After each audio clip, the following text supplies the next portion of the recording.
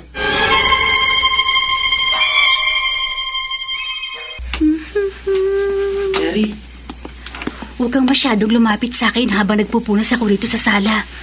At huwag kang magpahalatang nag-uusap tayo.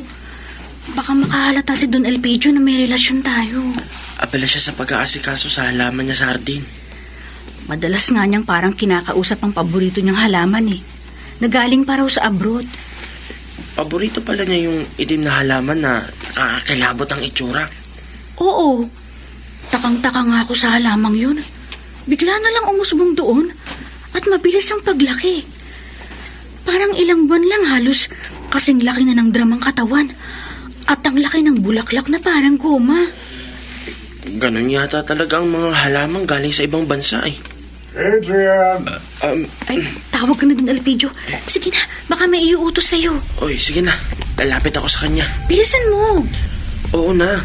Susundin ko agad ang anumang iutos niya sa akin. Para hindi niya mahalatang palihim ako nagmamamnan sa kanya.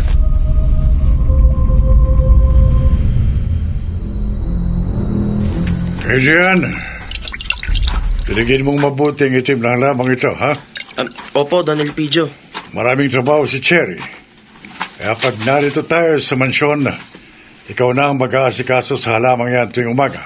Gagawin ko po. Sige. Diyan ka muna tatawagan ko ang kasosyo ko sa negosyo kung matutuloy ang pagkikita namin mamayang hapon para maihanda mo yung sasakyan kung sakaling may lakad ako. Opo, sir. Sige. Tama si Jerry. Hindi dapat mahalata ni Don Elpidio na may relasyon kami. Baka bigla akong paalisin dito ng matanda. Ano yun? Saan galing yung nakakakilabot na ungol na yun? Imposible naman umungol ang malaking bulaklak ng nakakilabot na halaman na ito. Hindi ito tao para umungol ah. Ano itong nasa gilid ng malaking bulaklak? Dugo?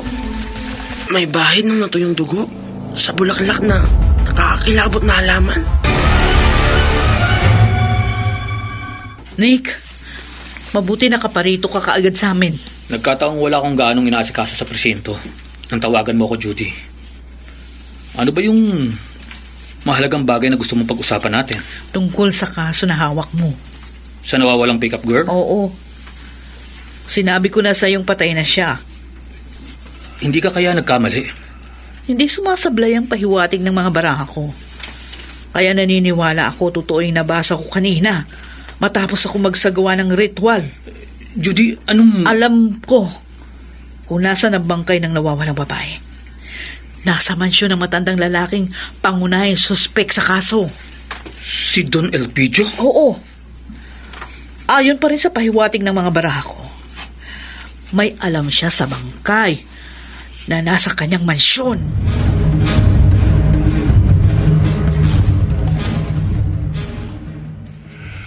Makulit ka rin, Sargento Melgar. Don Elpidio, may dala po akong search warrant. To, may kasama ka pa. Si Judy. Isa po siyang psychic. Wala akong pakialam kahit sino man siya. Siya po ang makakasama ko sa paghahanap sa nawawalang babae. Sige, matigil ka na lang, Sargento. Pumasok kayo.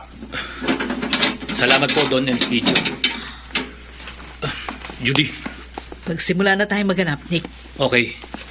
Gagulugarin natin maging ang kasulok-sulukan ng mansyon. Kahit baligtarin ninyo ang buong mansyon, piniti ako sa inyo, Sargento. Magpapagod lang kayo. Wala rito ang hinahanap yung nawawalang babae. Wala!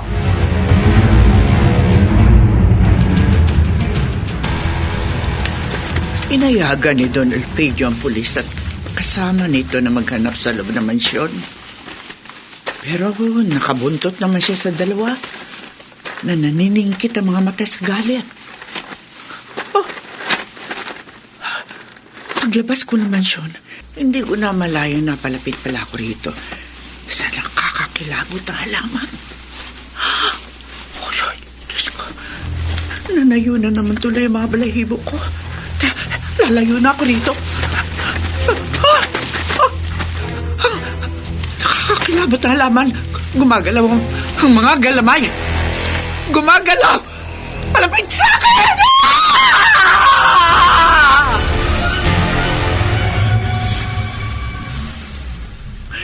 Don Elpidio. Napakagaga mo, Pura. Oo, wag po kayong magalit. Kung hindi ka tumahimik kanilang narito pa sa mansyon, ang pulis at ang kasama niya, baka pinadugo ko na sampal yung bukaka mo. Pero totoo po yung sinabi ko sa inyo. Hindi totoo yun! Oo, talagang kusapang gumalaw yung mga galamay ng itim na halaman sa hardin. Meron ba namang halamang gumagalaw? Kaya nga po, napasigaw po ako sa takot. May inutos ako kina Cherry at Adrian sa grocery. Kaya wala sila rito. Huwag mong ipapaalam sa kanila kasi sinasabi mong kagagahan. Masyado kang nervyosa. Kaya kung ano-anong pangitain ang kinatatakutan mo. Don Elpidio. Sundin mo ko, Pura. Kung ayaw mong masaktan sa akin, huwag mong iigit ang kagagahan mo at baka mapatay lang kita. Sa tagal ng ginawa kong pananaliksik sa paranormal at pagiging isa kong psychic, alam kong malamang na totoo ang pinapahiwatig sa akin ng baraha. Totoong nasa mansyon ni Don Elpidio ang bangkay ng nawawalang babae. Pero, bakit hindi namin makita ni Nick kung nasa na bangkay? Pinalugad na namin maging ang kasulok-sulukan ng mansyon. Kung wala rin sa ilalim ng lupa ang bangkay, sana'y malantad sa akin kung nasan siya. Sa pamamagitan ng huhugutin kong ilang baraha habang ako'y nag-oorasyon.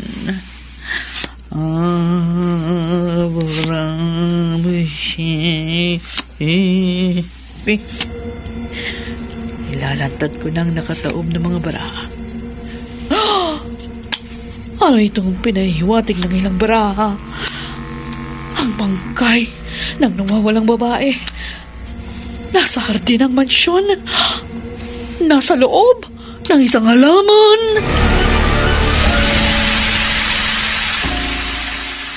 Judy, hindi ka panipaniwala. Yun ang malamang na totoo, Nick. Kaya nga napasugod ako dito sa presinto. Hindi natin matagpuan ang hinahanap nating labi ng nawawalang babae dahil wala yun sa mansyon. Nasa loob ng isang halaman. Imposible. Isinilid ni Don Elpidio ang bangkay ng babae sa loob ng isang halaman para itago ang ginawa niyang krimen. Malamang. Sisiguruhin natin yan. Babalik ulit tayo kina Don Elpidio. Oo, Judy.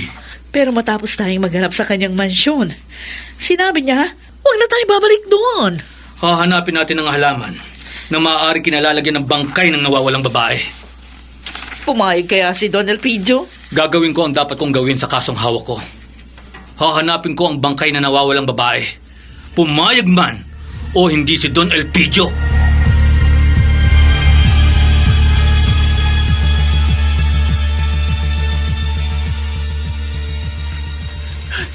Cherry, Inay, naniniwala po ako sa inyo. totoo yung sinabi ko sa iyo, anak.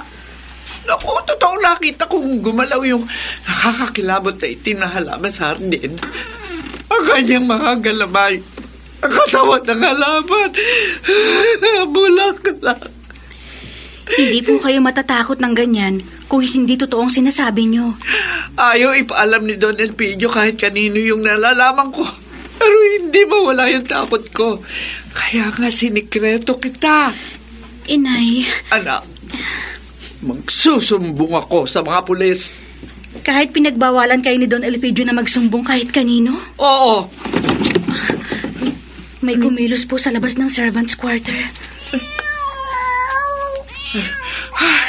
pusa lang pala.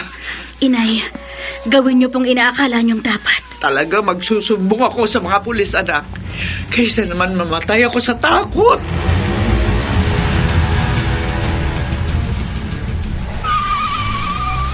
Ura! Isara mo na ang gate!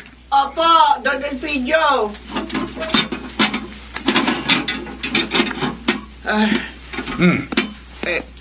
Bakit natitigilan ka? Juan, magpapaalam po sana ako sa inyo. May pupuntahan lang sana po ako sandali. Saan ka pupunta? Juan po. Sa presinto? Hindi po. Alam mo ba kung bakit ko inutusan na mag-grocery sila Adrian at Cherry? Narinig ko. Sinabi mo sa anak mo na magsusumbong ka sa mga otoridad. Don Elpidio. Dali ka! Aray! Huwag niyo po akong kalad ka rin! Dito tayo sa hardin! Huwag po, Don Elpidio! Huwag niyo po ako ilapit sa nakakakilabot na laman! Gumagalaw po yan! Hindi lang gumagalaw ang alaga ng pura. Pumapatay yan! Hindi ka! Don Elpidio! Tulungan niyo po ako! Gumalaw na naman po yung halaman! Ay! Pumulaw po sa katawan ko yung mga galamay!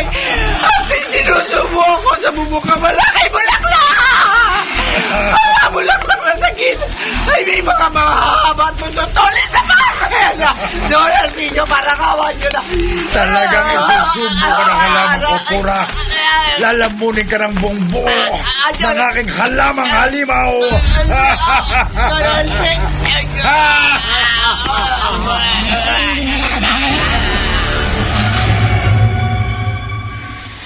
Ano po, Don Elpidio? Umalis ang inay ko? Oo, Cherry. Kanina pang pagalis niyo ni Adrian papuntang grocery. Saan daw po nagpunta si inay? Dadalaw daw siya sa inyong kamag-anak na may sakit. Wala naman po kung alam na kamag-anak naming may sakit. Bakit po umalis si inay nang hindi nagpaalam sa akin? Malay ko. Huwag na kung ano-anong iniusisa mo sa akin. Gawin mo na ang trabaho mo. Opo, papasok na ako sa mansyon. Adrian, Don Elpidio? magdilig ka ng halaman. Nakapagdilig na po ako kaninang umaga. Magdilig ka uli! Basta't inuutusan kita, sumunod ka kagad. Batas ang salita ko rito. Kaya walang maaaring tumutol anuman ang sabihin ko o iutos ko.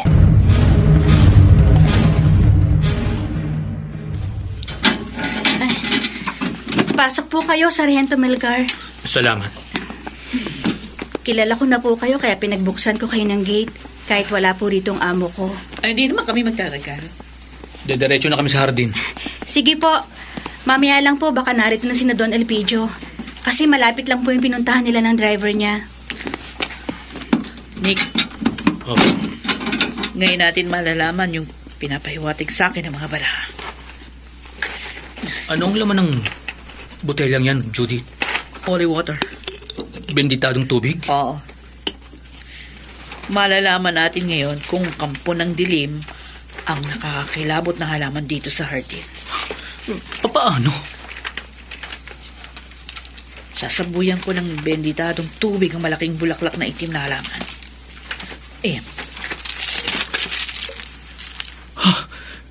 Biglang umusok ang malaking bulaklak. Parang nabuhusan ng asido. Anong klaseng halaman ito? Parang umuungol sa sakit.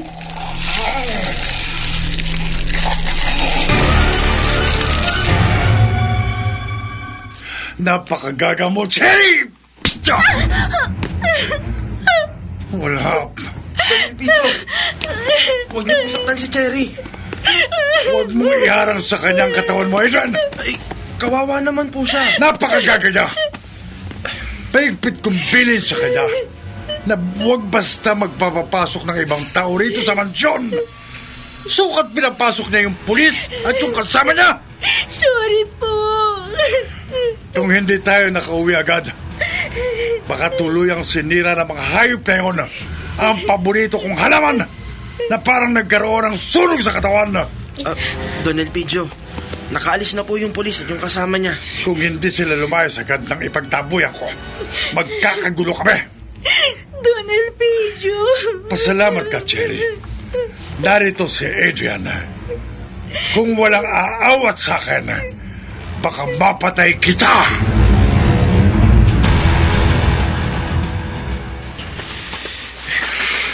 Kung hindi lang ayoko magalit sa akin si Don Elpidio, hindi ko siya susundin eh.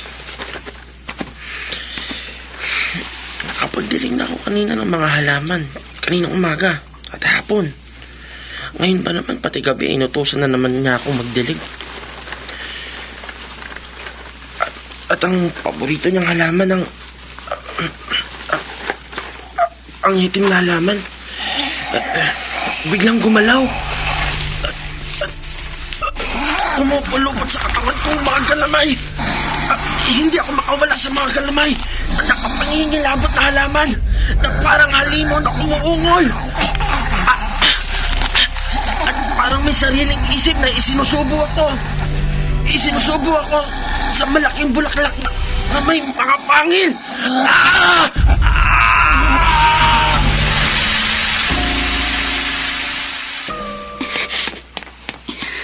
Saan ka pupunta, Cherry? Don Elpidio, parang narinig ko pong sumigaw si Adrian sa labas ng mansyon. Kuli-kulin mo lang yon. Pero, Wala si Adrian sa labas ng mansyon. Nagpaalam sa akin kanina. Umalis. umalis po si Adrian? No, Saan po siya nagpunta? hindi ko alam. Nagmamadali siya. Kaya hindi ko na nausisa. Bakit hindi po siya nagpaalam sa akin? Bakit naman siya magpapaalam sa'yo? May relasyon ba kayo? Magkaibigan po kami. Sige na. Magbalik ka na sa servant's quarter. Don Elpidio. Sundin mo na ako! Kung ayaw mong magalit pa ako sa'yo, Opo. Sige po. huwag kang lalabas sa kwarto mo! Opo. Kapag lumabas ka, malilintikan ka sa akin!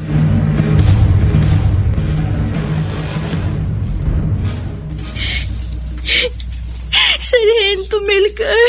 Ano, Cherry? Parang gusto ni Don Elpidio na ikulong ka dyan sa mansyon. Opo.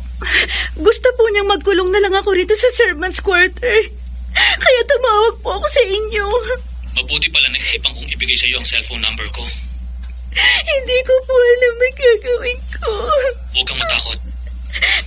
Hindi po ako naniniwala kay Don Elpidio na basta umalis ng mansyon ng inay ko at ang boyfriend ko. Tutulungan kita. Magmadali po kayo, Sargento. Baka patayin po ko ni Don Elpidio.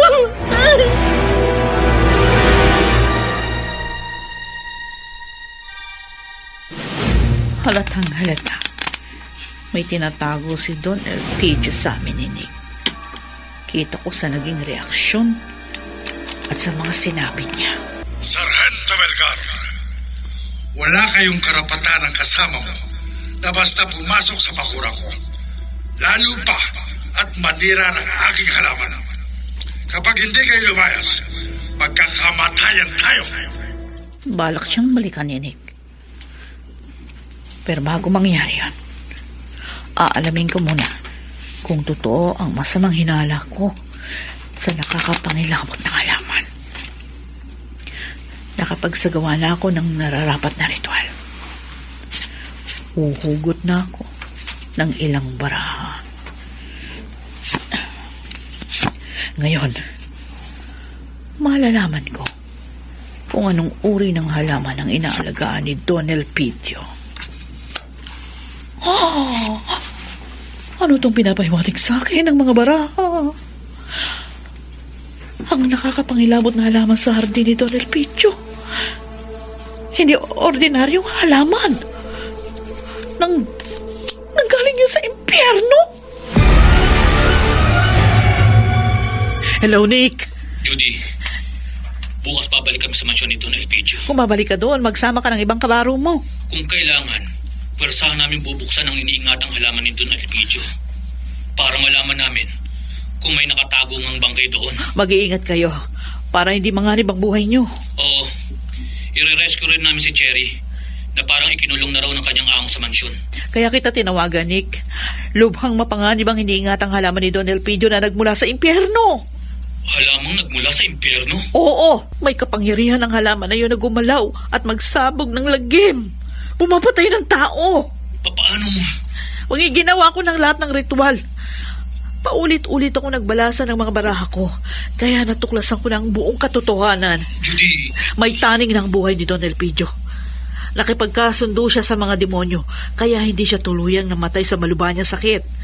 Kapalit ang pag-usbong sa hardin niya ng halaman na nagmula sa impyerno, na pumapatay ng tao para ang kaluluwa ng mga biktima ay kolektahin ng mga demonyo at dalhin sa impyerno. Alam mo, Judy, kung hindi galing sa'yo, hindi ako maniniwala. Nick, mahirap kalaban ang kampo ng dilim.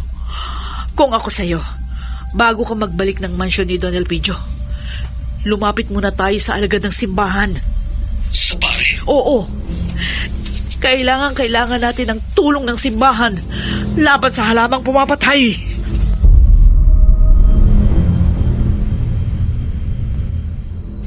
Father Arnel, pasensya na po kayo. Kahit gabi na po, naparito pa rin kami sa inyong parokya. Walang problema. Nakasanayan ko na rin namang malalim ng gabi bago matulog. At katatapos ko lang magdasal nang dumating kayo. Napakahalaga po kasi ng sadya namin sa inyo. Father, kailangan po namin ng tulong nyo para sa lakad po namin bukas. Ano bang... Meron pong halaman na nakakapangilabot doon sa hardin ng isang mansyon. Halaman po na gumagalaw at lumalamon ng tao. Hindi ka panipaniwala mga sinasabi nyo. Totoo po yun, Father. Opo, hindi po kami mababahala kung gumagawa lang kami ng kwento. Anong gusto nyong itulong ko sa inyo? Kayo po ang higit na nakakaalam, Father. Kayo pong mga alagad ng simbahan ang may kakayahang humarap at dumaig sa mga kampo ng dilim. Ano po ba ang dapat namin gawin para mapatigil ang pagsasabog ng lagim ng halamang pumapatay?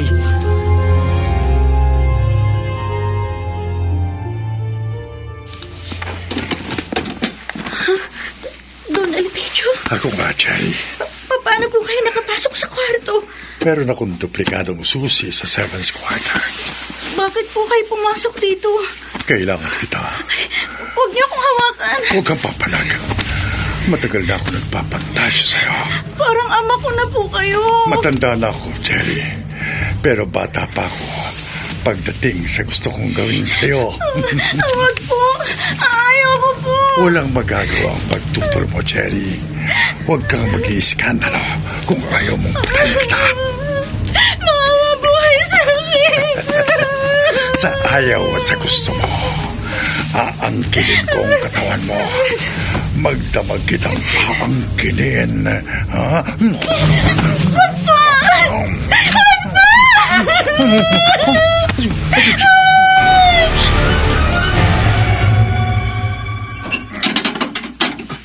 Mahirap kayong kausapin, Sargento Belgar. Don Elpidio, bakit sa halip na papasukin nyo kami, isinara nyo pa ang gate?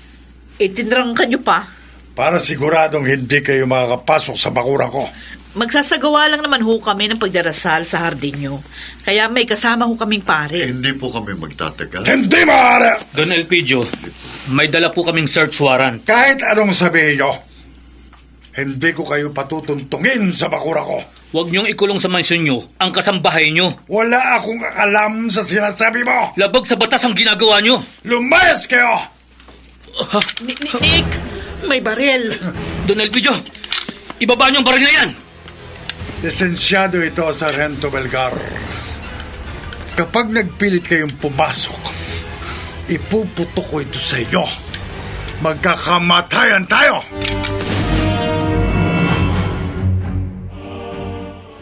Halika rito, Cherry! Halika! Huwag po niyo akong kaladkarin, Don Elpidio. Ah, Saan niyo po ako dadalhin? dito tayo sa hardin! Yeah. Ah, Bakit niyo ko inilapit sa nakakakilabot na halaman? hindi ordinaryong halaman na yan, Cherry. Tama ang nanay mo. Gumagalaw yan. Lumalam mo ng tao. Hindi. Gaya ng nakikita mo, unti-unting pumupulupot ang mga galamay ng halaman sa katawan mo. Ilayo niyo ko rito. Kahit anong tiglas ng gawin mo, hindi ka makakahulagpos sa mga galamay ng halaman. Gaya ng sinapit ng nanay mo at ni Adrian, magiging biktima ka rin ng halamang pumapatay. Unti-unting bumubukang malaking bulaklak. Parang malaking bunganga na may nakapalibot sa gilid na mahaba at matutulis na pangin. Sige, halimaw na halaman.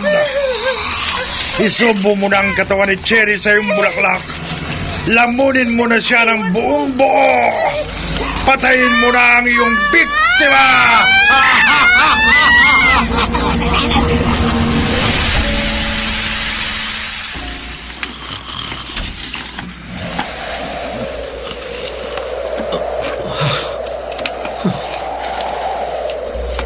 Ang lamig ng hangin. Parang humaplos sa akin. Sargento Melgar. Parang may tumatawag sa akin. Sargento Melgar. Sinong tumatawag? Nag-iisa lang ako rito sa kwarto ko. Itong parang puting usok na unti-unting nabubuho sa tabi ng higaan ko. Hugis babae. Sargento Melgar. Tulungan mo po ako. Cherry? Para mo na pong awa. Tulungan mo ako. Unti-unti ring naglalaho.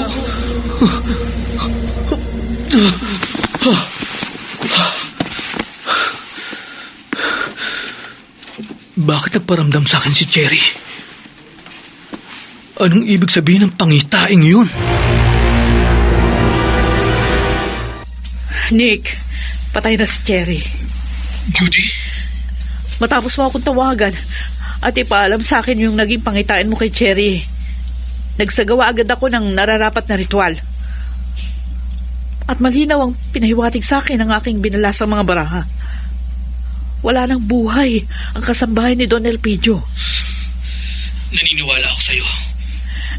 Malamang naging biktima si Cherry ng halamang nagmula sa impyerno. Kaya humingi siya ng tulong mo. Kaya kita tinawagan agad. Ang nawawalang pickup girl, si Cherry, ang inay niya, at ang boyfriend niya, na nawala na lang sa hindi may paliwanag na dahilan. Malamang naging biktima silang lahat ng halamang pumapatay. Sigurado yun. Patuloy na pinapainan ni Don Elpidio ang mga biktima. Ang alaga niyang halaman. Para mapanatili ang lakas ng kanyang katawan. At hindi na rin magbalik ang malubhan niyang karamdaman. Dapat nang matapos ang pagsasabog ng lagim ni Don Elpidio at ng halimaw na halaman. Nick, Judy, hindi tayo susuko. Kikilos tayo para mapuksa ang halamang pumapatay.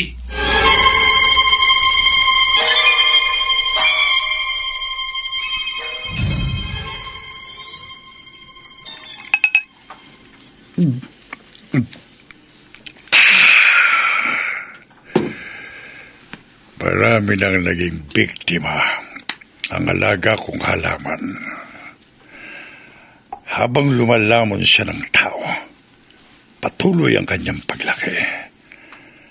Patuloy akong mag-aalis sa kanya ng kanyang magiging biktima para magpatuloy ang aking malakas na pangangatawan.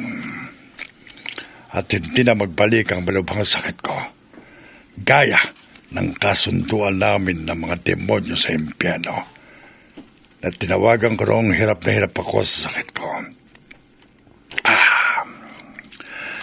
Aalagaan kong mabuti ang aking halaman. Dahil sa kanya, nakasalalay ang buhay ko. Don Elpidio. Ano ito? May parang puting usok na unting-unting nabubuo sa tabi ko. Don Elpidio. Cherry! Napakasama niyo.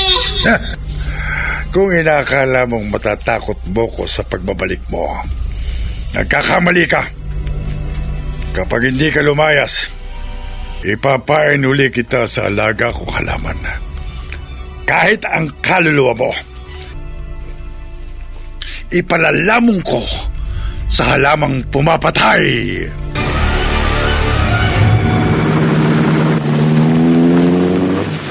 Sargento Melgar, malapit na tayo sa mansyon ni Don Elpidio. Pagdating po natin doon, Father, dumiretso na kayo ni Judy sa hardin. Oo, Nick. Kami na ni Father ang bahala doon sa halimaw na halaman. At ako na ang bahala kay Don Elpidio. Sa ayaw at sa gusto niya, puwersahan tayong papasok sa bakuran ng kanyang mansyon. Mag-iingat ka lang, Sargento. Opo, Father. Utak kriminal ang matandang mayaman. Wala nga po siyang pangimi sa pag-aalay ng buhay doon sa alaga niyang halaman na galing sa impyerno. May awang Diyos, sa awat tulong ng Panginoon sa gabing ito, mapupuksang sinasabi niyong halamang pumapatay ng tao.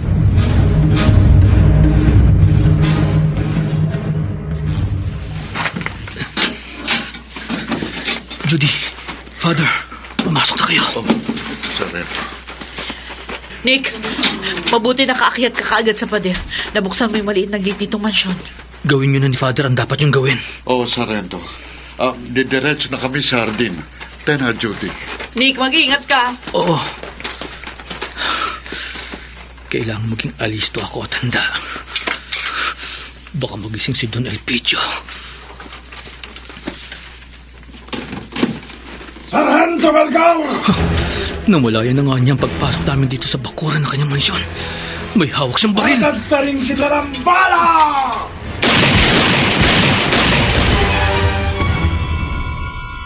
Father Arnel, Narinig ko, Judy. pinapuputukan po ni Don Elpidio si Sargento Melgar. Kailangan magmadali tayo sa dapat nating gawin. Ilalabas ko na sa aking bulsang krusipiho. Lumapit na po tayo sa nakakakilabot na halaman. Oo.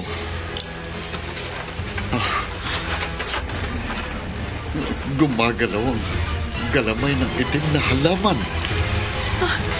At umuungol siya, Father. Nakakilabot ang ungol ng halaman. Parang nanggagaling sa impyerno. Oh, Father! Biglang pumulupot sa katawan ko yung galamay ng itim na halaman. Hindi ako makawalang pos sa mga galamay. Palapit rin sa akin ang ibang galamay. Father! Bumuka na po ang malaking bulaklak. Lumantad na po yung mahaba at matutulis na pangil.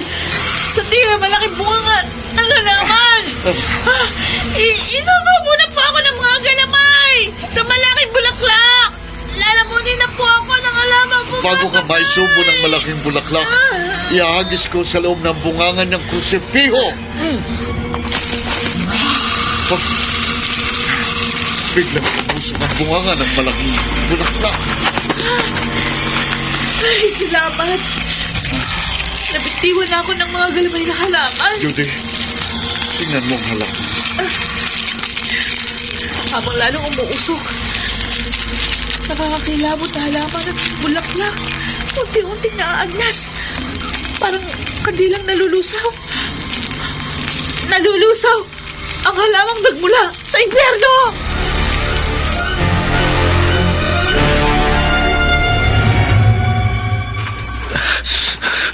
Naplisan ako sa balikat. Kaya nibitiwan ko ang baril ko. At hindi ko nadampot agad dahil kailangan kong magkubli para hindi ako tamaan uli kapag nagpaputok na naman si Don Elpidio. Saan sa akala mo ikaw pupunta, Sargento Melgar? Nakagapo nga ako dito sa likod ng puno. Nakapagkubli nga ako. Pero nakita naman ako ni Don Elpidio. At palapit din siya sa pinagkukublihan ko. Ngayon, Sargento Melgar. Ngayong hindi ka na makagulapay at nakatutok sa iyo ang baril ko, pupunteriyahin na kita sa sentido. At sa pagkalabit ko sa gatilyo, sisiguruhin kong sasabog ang utak mo. Magla... ang ulo ko biglang kuminot. Napakasakit.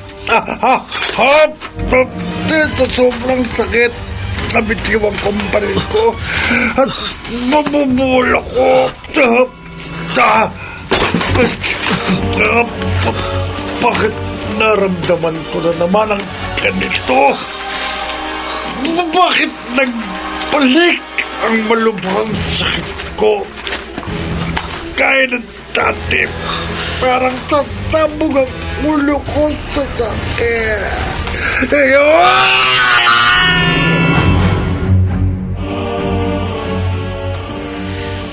Pagbuwal ni Don Elpidio na namimilipit sa matinding kirot ng kanyang ulo, hindi na siya nakabangon.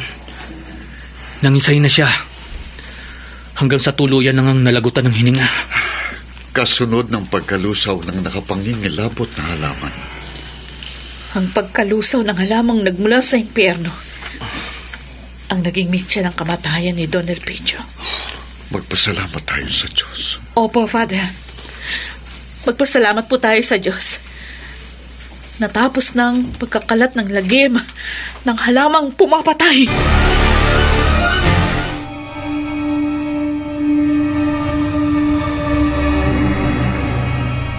Anumang nagmula sa impyerno ay nagsasabog ng lagim.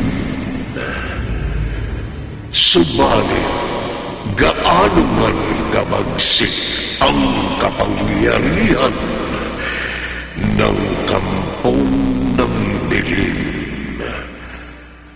ay mayroon ding wakas. Dito natatapos ang ating tampok na kwento sa linggong ito na pinamagatang halamang pumapatay sa isa na namang gabi ng lagi.